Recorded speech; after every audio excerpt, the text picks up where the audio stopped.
I barely walked into the building here at Fort World Trade Center today, and I was practically accosted by 3 members of our fine security crew.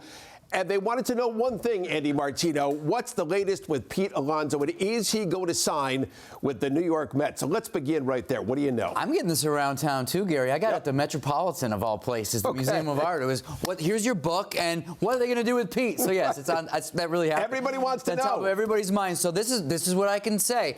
No recent progress on that front. The sides are far apart on what they perceive Alonso's value to be, and I really think, Gary, that it's going to be a coin flip as to whether he returns to the Mets. It's just an unknown at this point.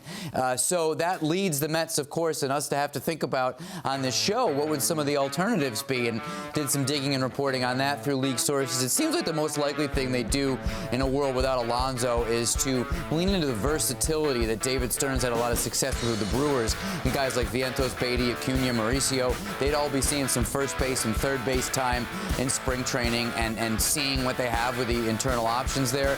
Look, they're talking to Jesse Winker about coming back, so there are external additions that could still be made. Jurickson Profar is a guy that could play some first and lean into that versatility thing as well if they were to sign Profar.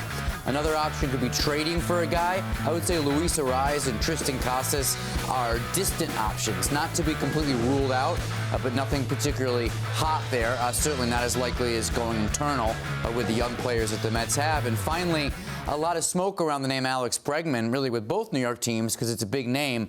But I find it almost impossible to see Bregman signing with the Mets unless it's the kind of 1-year or very short-term so-called pillow contract that you'd potentially be giving Alonso. Right. So if you're going to give one of those 30-ish-year-old guys a short-term deal, you're going to give it to your guy in Pete Alonso. So that's why I don't see Bregman as an alternative there. So Mets feel pretty good about their offense.